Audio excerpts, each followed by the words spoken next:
बाकी कोणालाही भेटणार नाही, कोणाला भेटणार नाही। मी माझ्या लोकांना सांगितलेलं आहे, उभाटा आणि महाविकास आघाडीच्या गावाचे सरपंचांची यादी काढा।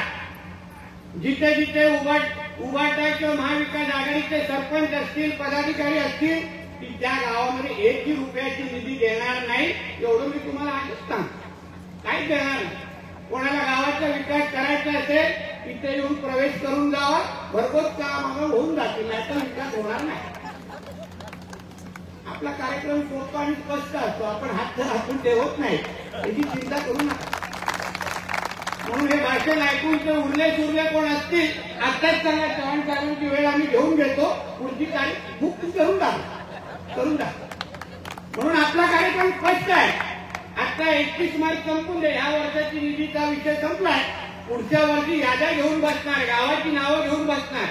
समोर आपल्या महायुतीचा झेंडा दिसला नाही, निधी कट, बोंबलतपासून नाही माझ्या नावाने, काही फरक पडत नाही। आपला बॉस वरती गंभीर बसलेला आहे, मला किती चिंता नाही। आपला कार्यक्रम सरळ स्पष्ट आहे। म्हणून उरले सुरले काय असतील आमच्या नवीन सहकार्याने सांगेन, जुन्या पक्षातले आपले उरले सुरले असतील त्यांना सांगा, बाबा काय मिळणार नाही, चल आता मी गेलोय ना, तुला पण तुझं भलं करून टाकेल। म्हणून आपल्याला या निमित्ताने सांगेन की ह्या जिल्ह्यामध्ये, सिंधुदुर्ग जिल्ह्यामध्ये चव्हाण साहेबांना मी विनंती करणार आहे, चव्हाण साहेब येणाऱ्या निवडणुका आपण 100% भाजपच्या दिशेने आपण लढवलं पाहिजे। 100% होऊन जाऊन दे ना, मैत्रीपूर्ण लढत लढू, काय हरकत काय। तुम्ही वरिष्ठांची चर्चा करा, आम्हाला सांगा, मैत्रीपूर्ण निवडणुका होऊन जाऊन दे, ताकदीने लढू। जे येतील तो पुढे महायुतीचेच बसणार आहे, दुसरं कोण तिथे बसणार नाही। आम्ही काय बसायला देणार नाही, चुकून काय 2-4 निवडून आले तर नाही, फोडून आम्ही आतमध्ये घेणार, तिथे काय तिथे ठेवणार नाही। आपला कार्यक्रम सरळ स्पष्ट आहे। आता या जिल्ह्यामध्ये महायुती सोडून बाकी आम्ही कोणीही जास्त राजकारण करू शकणार नाही, याची काळजी मी निश्चित पद्धतीने घेईन, एवढा विश्वास चव्हाण साहेबांना मी सांग। कारण का काय 10 वर्ष विरोधी पक्षामध्ये राहिलेलो आहे, चांगली ट्रेनिंग मिळालेली आहे त्रास देणे। कारण मलाही भरपूर त्रास विरोधी पक्षाचा आमदार म्हणून मिळाला, निधीच्या बाबतीमध्ये, आपल्या पोलीस कारवाईच्या बाबतीमध्ये भरपूर त्रास झाला। एकदम PhD केलेला पैकी कार्यकर्ता आहे आणि नेमकं आता मी सत्तेमध्ये आलेलो आहे, खूप लोकांना त्रास झालेला आहे त्या गोष्टी।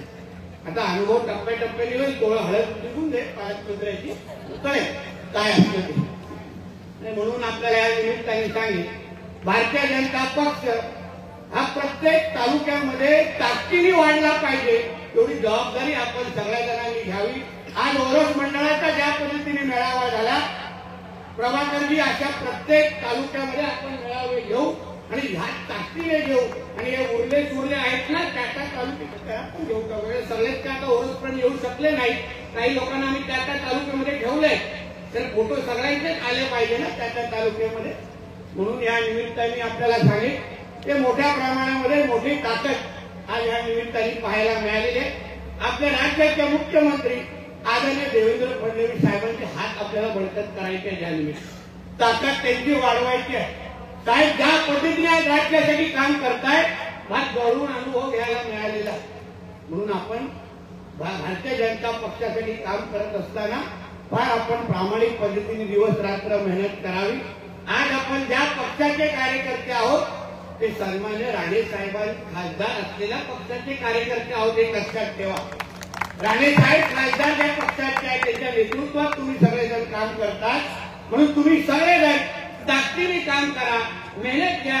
मी तुम्हाला विश्वास देतो, चव्हाण साहेब समोर आहे, आपला पक्ष तुमच्या निश्चित पद्धतीने दखल घेईल, एवढा विश्वास तुम्हाला आजच्या निमित्ताने देतो। फक्त कोणीही चुकून विरोधकांना कुठल्याही पद्धतीने खतपाणी घालू नका, मदत करू नका। सगळ्या गोष्टीवर आमच्या फार बारकाईने लक्ष आहे, तुम्हाला सांग। कारण तुमच्यामध्येच राहिलेला कार्यकर्ता आहे, गावागावात तो थोडं राजकारण आपल्याला कळतं, कोणाला कोणाचे फोन जातात, अवेळी फोन जातात, सगळ्या गोष्टी माहीत असलेल्या पैकी आहे। म्हणून ह्या जिल्ह्यामध्ये यापुढे महायुतीच्याच माध्यमातून आणि भारतीय जनता पक्षाच्याच नेतृत्वाखाली सगळ्या काय गोष्टी वाढल्या पाहिजे, एवढं ह्या निमित्ताने मी सांगतो, इथेच सांगतो। जय हिंद, जय महाराष्ट्र।